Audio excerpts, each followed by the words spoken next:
Salut tout le monde, j'espère que vous allez bien. Aujourd'hui, je vais vous montrer comment je prépare mon banana bread qui est un grand classique chez moi. Ma recette ne contient pas d'huile ni de sucre ajouté, mais c'est pas pour autant qu'il n'est pas hyper moelleux et gourmand. Alors si vous souhaitez voir comment je prépare ce banana bread facile et sain, ne bougez pas.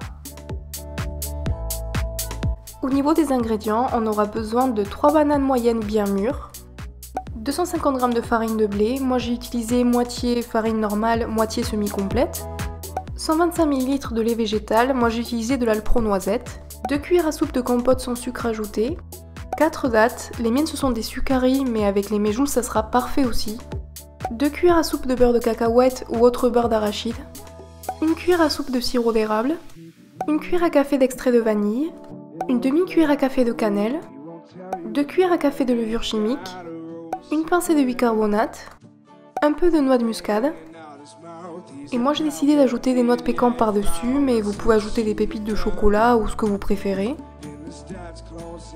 On commence par verser le lait dans un bol mixeur, on ajoute les dattes sans oublier d'enlever le noyau pour éviter de cramer votre robot. Ces fameuses dattes vont nous permettre de sucrer notre banana bread naturellement, mais si vous voulez les remplacer par du sirop d'érable, c'est possible. En parlant de sirop d'érable, on peut l'ajouter ainsi que la vanille et le beurre de cacahuète. On mixe bien jusqu'à ce qu'il n'y ait plus de morceaux de dattes apparents. Une fois que c'est fait, on peut ajouter les bananes et la compote. On mixe jusqu'à obtenir un mélange bien lisse. Si seulement vous pouviez sentir ce parfum, on a juste envie de le manger à la cuillère, mais non, on le met de côté. À présent, on peut mélanger tous les ingrédients secs dans un grand saladier.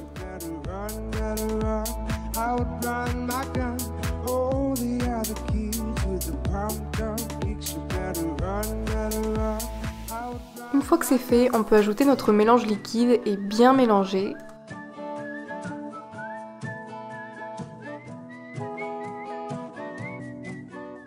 Et maintenant que notre pâte est bien homogène, on peut la verser dans un moule à cake recouvert de papier de cuisson.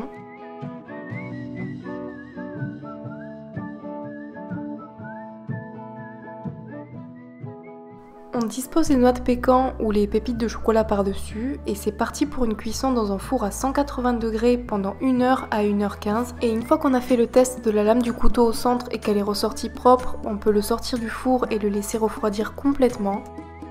Et voici à quoi il ressemble une fois tranché. Personnellement, j'adore le manger au goûter avec une bonne tasse de thé, mais on peut tout à fait le faire griller au petit déjeuner et ajouter de la pâte à tartiner ou de la confiture, ça sera juste top. Bon, vous l'avez vu, il n'y a pas eu besoin d'œufs, d'huile ou de sucre raffiné pour faire un banana bread moelleux et gourmand. Alors j'espère vraiment que vous allez le tester et si c'est le cas, s'il vous plaît, n'oubliez pas de m'envoyer vos photos sur mes réseaux sociaux. Entre temps, je vous fais plein de gros bisous et je vous dis à la prochaine vidéo. Bye!